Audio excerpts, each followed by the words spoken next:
Bismillahirrahmanirrahim. Kami dari kelompok 3, mata kuliah Manajemen Sumber Daya Insani akan mempresentasikan perencanaan sumber daya insani. Kami beranggotakan 4 orang, yaitu Adawiyah, Aifitriani, Azka Azkiyah, dan Azkiyah Wafiatul Wizdaniyah. Langsung saja untuk pembahasan pertama yang akan disampaikan oleh Azka Azkiyah, yaitu mengenai pengertian perencanaan sumber daya insani.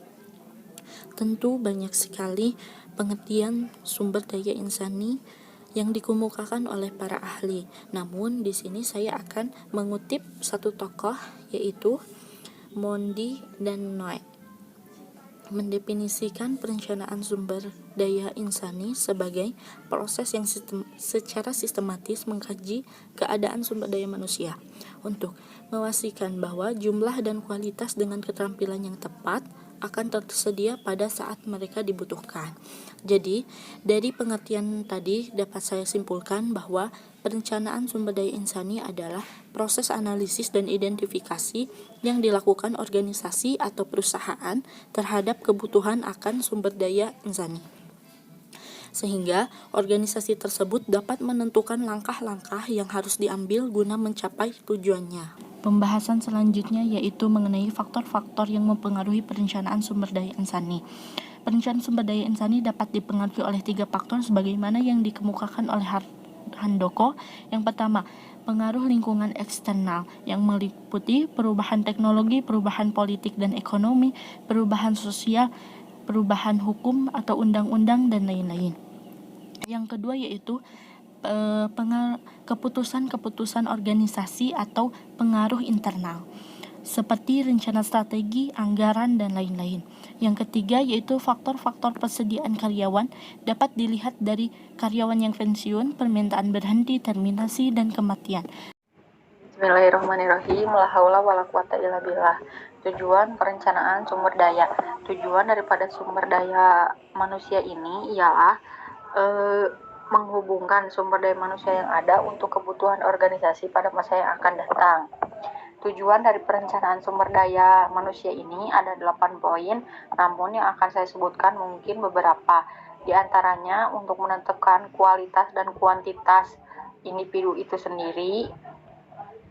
Yang kedua, untuk menjamin tersedianya pegawai masa yang kini ataupun masa yang akan datang. Ketiga, untuk menghindari tumpang tindih dalam pelaksanaan tugas. Yang keempat, untuk mempermudah koordinasi, integrasi, dan poin selanjutnya untuk menghindari kekurangan atau kelebihan pegawai. Jadi, pada dasarnya tujuan perencanaan sumber daya manusia ini ialah untuk meminimalisir ketidakinginan dari suatu permasalahan. Poin selanjutnya yaitu manfaat perencanaan sumber daya manusia. Perlu digarisbawahi bahwa di sini terdapat 2 poin besar, yaitu di mana perencanaan sumber daya manusia yang berada pada sifat strategis. Yang termasuk poin ini yaitu kemampuan mengidentifikasi, kemampuan memicu perkiraan hal baru, kemampuan menguji komitmen manajemen, dan mengembangkan komitmen untuk bertindak.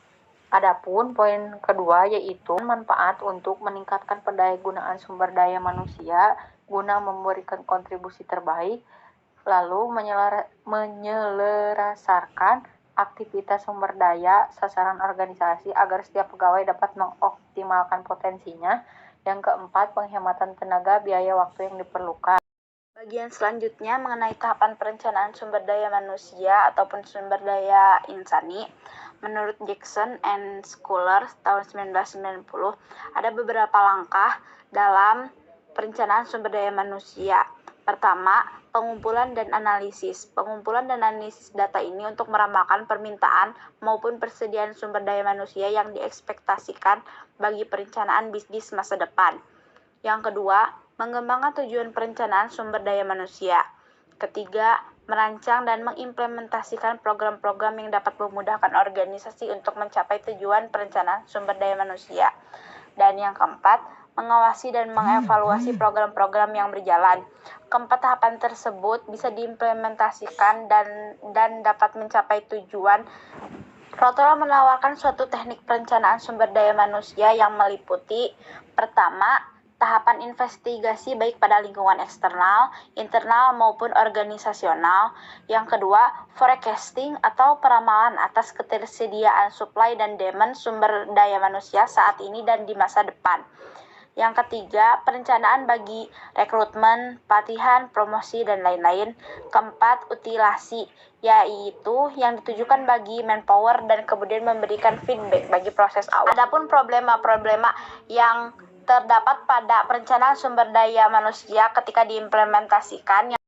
Oleh karena itu, diperlukan analisis terhadap perencanaan yang dibuat dengan menerapkan analisis SWOT. Baik, dalam presentasi selanjutnya yaitu mengenai tentang kendala-kendala perencanaan sumber daya manusia.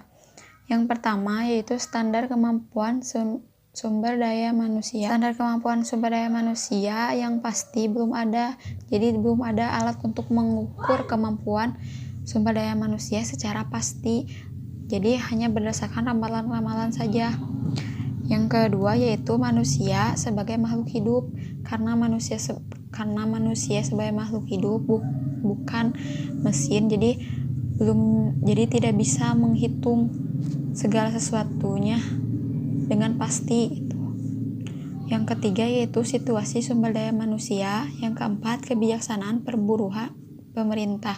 Kebijaksanaan perburuan pemerintah seperti kompensasi atau upah minimum atau upah regional. Selanjutnya yaitu syarat-syarat perencanaan sumber daya manusia. Yang pertama, harus mengetahui secara jelas masalah yang akan direncanakannya. Jadi tidak mungkin kita merencanakan tanpa kita tahu apa permasalahannya. Yang kedua, harus mampu mengumpulkan dan menganalisis informasi tentang sumber daya manusia.